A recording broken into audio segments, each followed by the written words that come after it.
Hey, good morning, Kilby family. Welcome to another great day here at Kilby. We're so glad that you're here with us. Today is Tuesday, March 22nd, 2022. We are rocking and rolling. We are in our second day of the week. We're heading towards our spring break. We have 4 days left, including today. So I hope that we're going to get our day started and headed in the right direction.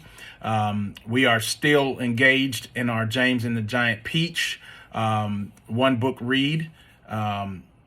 We should have finished the story at this point. So with our trivia questions, we're just kind of going to go back and do some review from chapters 25 through 39.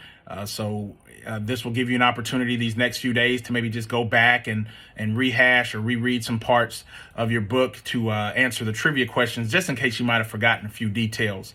But we should have already completed the book at this point. It's a great story. It's, I just really like how the author allows us to use our imaginations. Doesn't have a lot of illustrations per se, but it gives you a chance to make some visual imagery and just kind of playing out the story in your head as you're reading it or as you're having somebody read it to you. So we hope you have enjoyed the story of James and the Giant Peach, and I'm really looking forward to the musical production that's being put on by our theater department. I know they're working very hard on that. With that being said, we're going to dive into our trivia questions for today. Again, we will have a question for our kindergarten through second graders, and then we will have a question for our third through sixth graders. Okay, so the first question is for our kindergarten through second graders. And this is found in chapter 28 of the book, chapter 28. And the question is, what happens to the centipede? This is in chapter 28. What happens to the centipede as they are escaping from the rainbow and the cloud men? What happens to the centipede? Something happens to him when they're trying to escape. If you go back to chapter 28, you might have to do a little reading to be reminded of what happens. He gets something done to him. What happens to the centipede when he's escaping the rainbow and trying to get away from the cloud men? What happens to him? Okay. All right.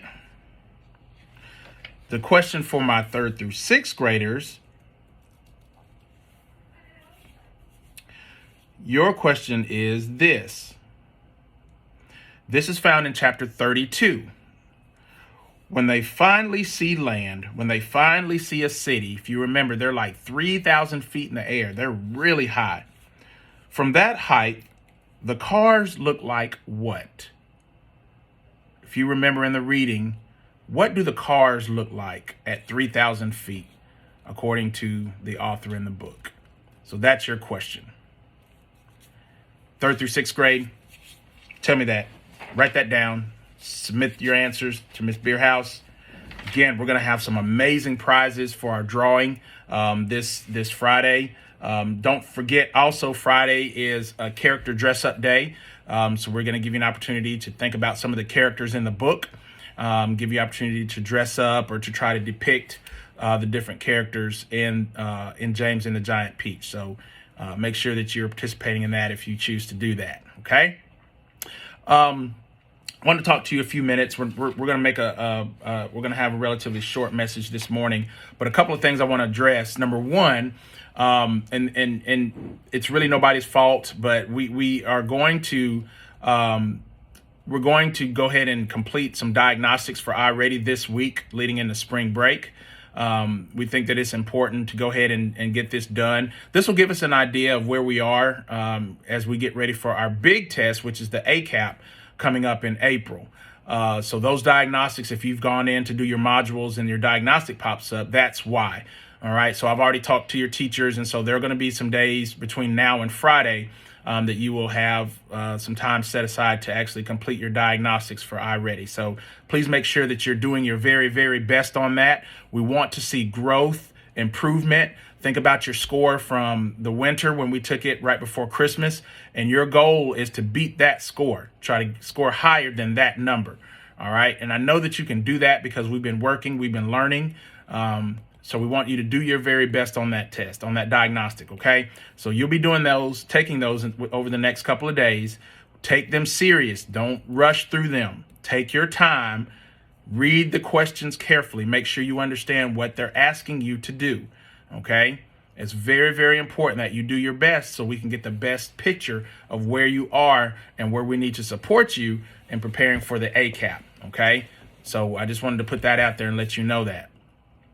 Second, coming up later on this semester in May, to be exact, we will be having another installment of our Kilby Coffee House.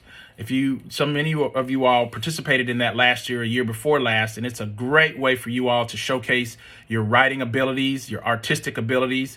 This year, we're going to do it a little differently. Your submissions will all need to be kind of 2D. In other words, you can submit drawings, but we're not going to be accepting three-dimensional artistic works this year. So if you have a drawing or if you have a writing in particular, we want you to submit those to potentially be showcased in our Kilby Coffee House, and that's going to be coming up in May.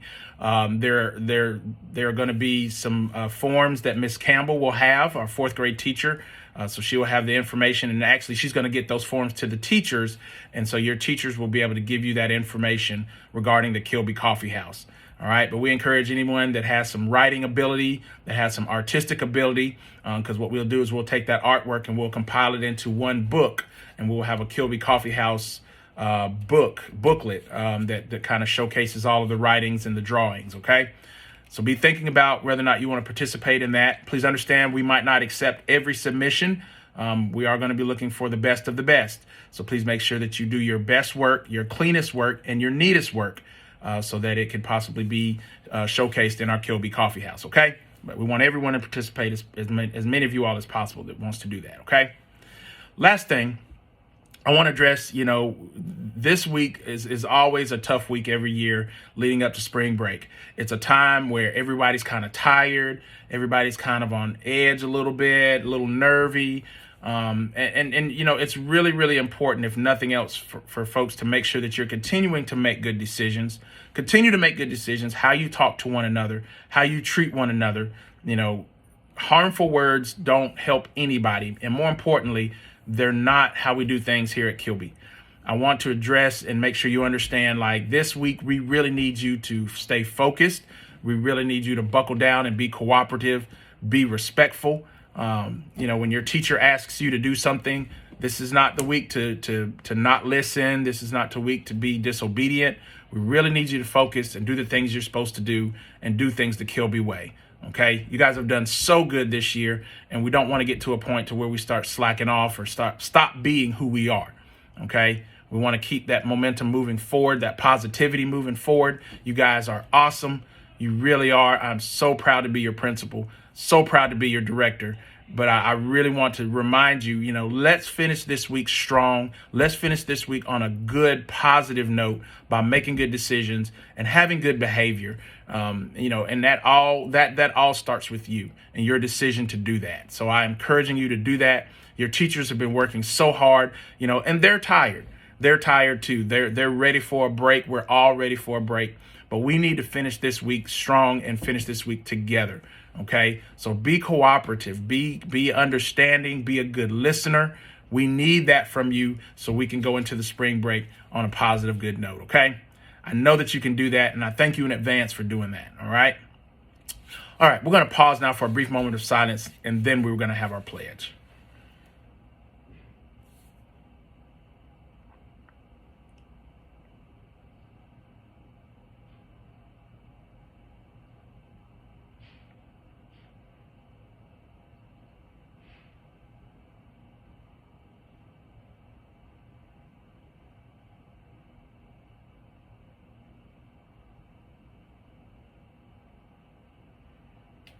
All right, teachers and students, let's stand for the pledge.